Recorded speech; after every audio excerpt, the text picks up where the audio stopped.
ಹರೇ ಕೃಷ್ಣ. ಎಲ್ಲ ಕೇಳುಗರಿಗೂ ಶ್ರೀಮದ್ ಭಾಗವತದ ಅಧ್ಯಯನಕ್ಕೆ ಸ್ವಾಗತ. ಶ್ರೀಮದ್ ಭಾಗವತದ ದಶಮಸ್ಕಂದದಲ್ಲಿ ನಳಕುವರ ಮತ್ತು ಮಣಿಗ್ರೀವರನ್ನು ನಾರದ ಮುನಿಗಳು ಉದ್ಧಾರ ಮಾಡಿದ ಕಥೆಯನ್ನು ನಾವು ತಿಳಿದುಕೊಳ್ಳುತ್ತಿದ್ದೇವೆ.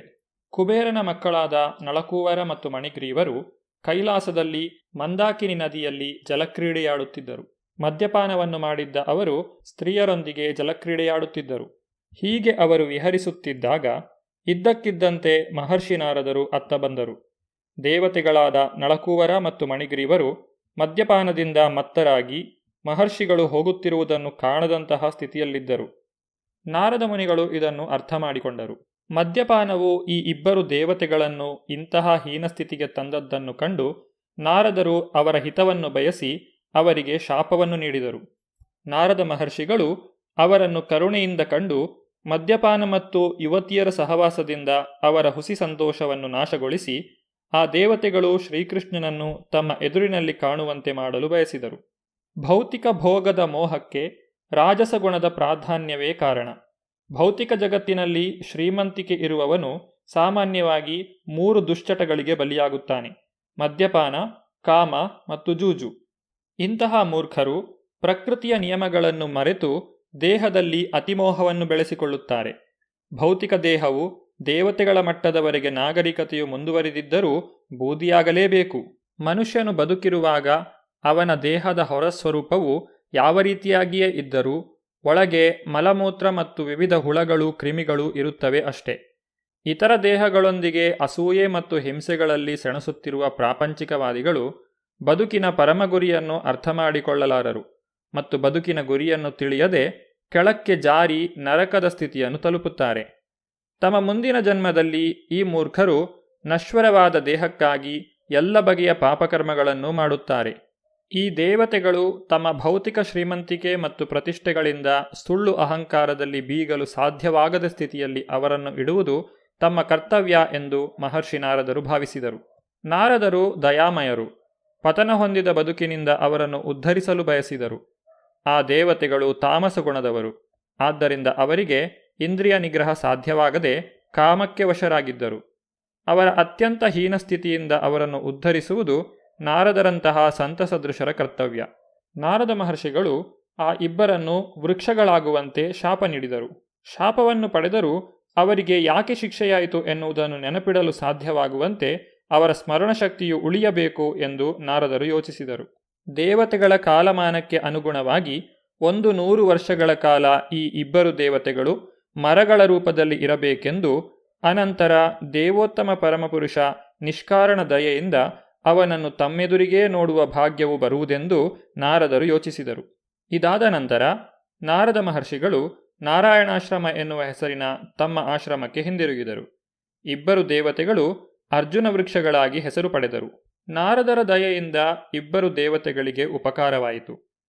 ನಂದ ಮಹಾರಾಜನ ಮನೆಯಂಗಳದಲ್ಲಿ ಬೆಳೆದು ಶ್ರೀಕೃಷ್ಣನನ್ನು ತಮ್ಮೆದುರಿಗೇ ಕಾಣುವ ಅವಕಾಶವು ಲಭ್ಯವಾಯಿತು. ಮಗು ಶ್ರೀಕೃಷ್ಣನನ್ನು ಒರಳುಕಲ್ಲಿಗೆ ಕಟ್ಟಿಹಾಕಿದ್ದರೂ ಆತನು ನಾರದ ಮುನಿಗಳ ಭವಿಷ್ಯವಾಣಿಯನ್ನು ನಡೆಸಿಕೊಡಲು ಮರಗಳತ್ತ ನಡೆಯಲು ಪ್ರಾರಂಭಿಸಿದನು. ಈಗ ನಾನು ನನ್ನ ಪರಮಭಕ್ತ ನಾರದನ ಮಾತನ್ನು ನಡೆಸಿಕೊಡಬೇಕು ಎಂದು ಅವನು ಯೋಚಿಸಿದ. ಅನಂತರ ಆ 2 ಮರಗಳ ನಡುವೆ ಇದ್ದ ಸ್ಥಳದಲ್ಲಿ ಮುನ್ನಡೆಯಲು ಪ್ರಾರಂಭಿಸಿದ. ಶ್ರೀಕೃಷ್ಣನು 2 ಮರಗಳ ನಡುವೆ ದಾಟಲು ಸಾಧ್ಯವಾಯಿತಾದರೂ ದೊಡ್ಡ ಒರಳು ಮರಗಳ ನಡುವೆ ಅಡ್ಡಲಾಗಿ ಸಿಕ್ಕಿಕೊಂಡಿತು. ಇದನ್ನು ಬಳಸಿಕೊಂಡು ಶ್ರೀಕೃಷ್ಣನು ಒರಳು ಕಲ್ಲಿಗೆ ಹಾಕಿದ್ದ ಹಗ್ಗವನ್ನು ಎಳೆಯಲು ಪ್ರಾರಂಭಿಸಿದ. ಬಹುಬಲವಾಗಿ ಅವನು ಎಳೆಯುತ್ತಲೇ ಆ 2 ಮರಗಳು ಕೊಂಬೆಗಳು ಮತ್ತು ಎಲ್ಲ ಭಾಗಗಳ ಸಹಿತವಾಗಿ ದೊಡ್ಡ ಶಬ್ದ ಮಾಡುತ್ತಾ ನೆಲಕ್ಕೆ ಉರುಳಿದವು. ಮುರಿದು ಬಿದ್ದ ಮರಗಳಿಂದ ಪ್ರಜ್ವಲಿಸುವ ಬೆಂಕಿಯಂತೆ ತೇಜಸ್ವಿಗಳಾದ ಇಬ್ಬರು ವ್ಯಕ್ತಿಗಳು ಹೊರಬಂದರು. ಅವರ ಇರುವಿನಿಂದ ಎಲ್ಲ ದಿಕ್ಕುಗಳು ಬೆಳಕಾಗಿ ಸುಂದರವಾದವು. ಪರಿಶುದ್ಧತೆಯನ್ನು ಪಡೆದ ಆ ಇಬ್ಬರು ದೇವತೆಗಳು ಮಗು ಶ್ರೀಕೃಷ್ಣನ ಬಳಿಗೆ ಬಂದು ತಲೆಬಾಗಿ ಭಕ್ತಿಯಿಂದ ಪ್ರಾರ್ಥನೆಯನ್ನು ಸಲ್ಲಿಸಿದರು. ಪ್ರಭು ಶ್ರೀಕೃಷ್ಣ, ನೀನು ಮೂಲ ದೇವೋತ್ತಮ ಪರಮಪುರುಷ, ಎಲ್ಲ ನಿಗೂಢ ಶಕ್ತಿಗಳ ಪ್ರಭು. ಈ ಬ್ರಹ್ಮಾಂಡವು ಕೆಲವೊಮ್ಮೆ ವ್ಯಕ್ತವಾದ, ಕೆಲವೊಮ್ಮೆ ಅವ್ಯಕ್ತವಾದ ನಿನ್ನ ಶಕ್ತಿಗಳ ವಿಸ್ತರಣೆ ಎನ್ನುವುದನ್ನು ಪಂಡಿತರು ಬಲ್ಲರು.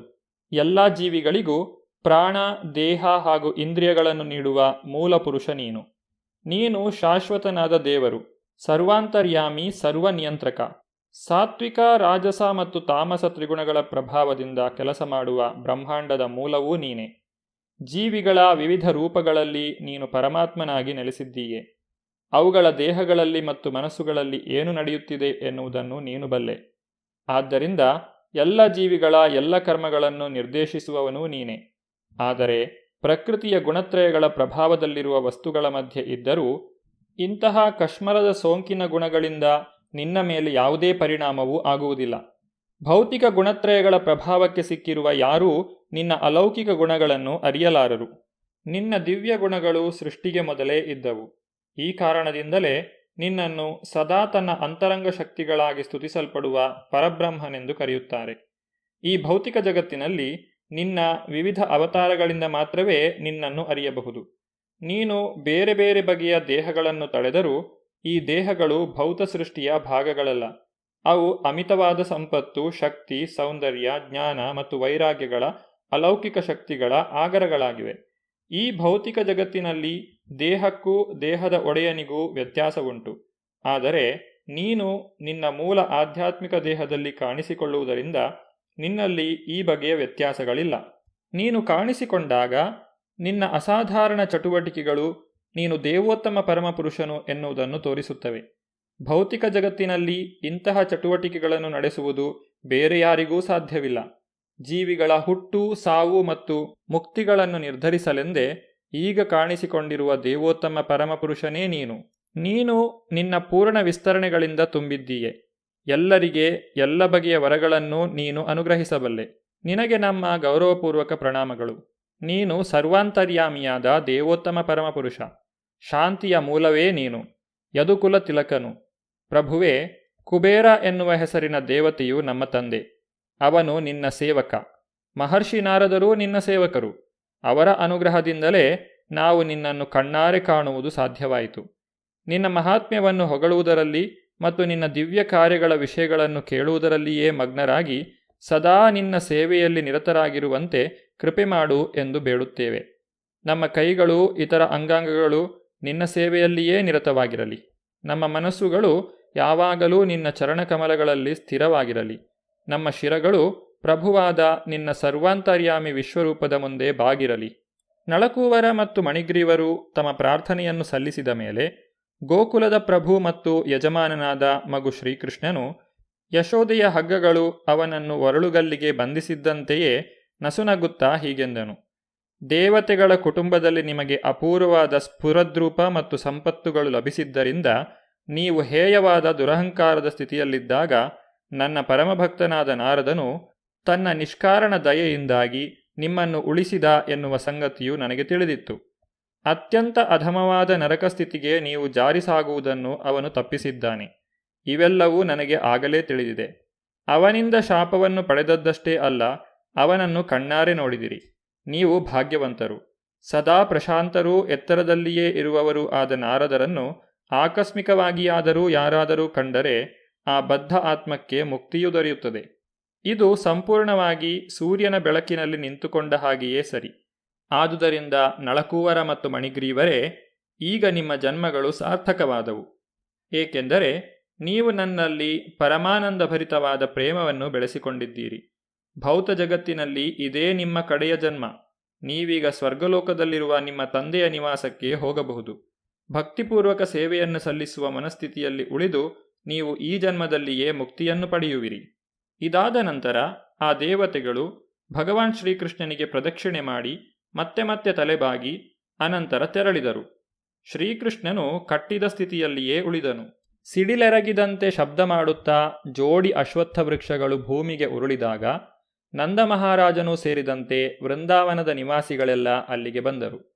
2 ಮಹಾವೃಕ್ಷಗಳು ಇದ್ದಕ್ಕಿದ್ದಂತೆ ಬಿದ್ದು ಹೋದದ್ದನ್ನು ಕಂಡು ಅವರಿಗೆ ಬಹಳ ಆಶ್ಚರ್ಯವಾಯಿತು. ಅವು ಹೇಗೆ ಉರುಳಿದವು ಎಂದು ಅರ್ಥವಾಗದೆ ಅವರಿಗೆ ಗೊಂದಲವಾಯಿತು.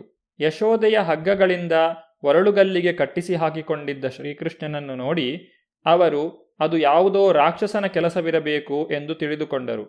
ಇಲ್ಲವಾದರೆ ಹೀಗಾಗುವುದು ಹೇಗೆ ಸಾಧ್ಯ? ಜೊತೆಗೆ ಮಗು ಶ್ರೀಕೃಷ್ಣನಿಗೆ ಮತ್ತೆ ಮತ್ತೆ ಇಂತಹ ಅಸಾಧಾರಣ ಘಟನೆಗಳು ಸಂಭವಿಸುತ್ತವೆ ಎಂದು ಅವರಿಗೆ ಕಳವಳವಾಯಿತು. ಹಿರಿಯ ಗೋಪಾಲಕರು ಹೀಗೆ ಚಿಂತಿಸುತ್ತಿರುವಾಗ ಅಲ್ಲಿ ಆಟವಾಡುತ್ತಿದ್ದ ಪುಟ್ಟ ಹುಡುಗರು ಶ್ರೀಕೃಷ್ಣನು ತನ್ನನ್ನು ಕಟ್ಟಿಹಾಕಿದ್ದ ಹಗ್ಗಗಳಿಂದ ಎಳೆದದ್ದರಿಂದ ಮರಗಳು ಉರುಳಿದವು ಎಂದು ಅವರಿಗೆ ಹೇಳಿದರು. ಆಟವಾಡುತ್ತಿದ್ದ ಮಕ್ಕಳ ಮಾತನ್ನು ಕೇಳಿದ ಹಿರಿಯ ಗೋಪಾಲಕರು ಏನು ಮಾಡಿದರು ಎಂಬುದನ್ನು ನಾವು ಮುಂದಿನ ಸಂಚಿಕೆಯಲ್ಲಿ ನೋಡೋಣ. ಧನ್ಯವಾದಗಳು. ಹರೇ ಕೃಷ್ಣ.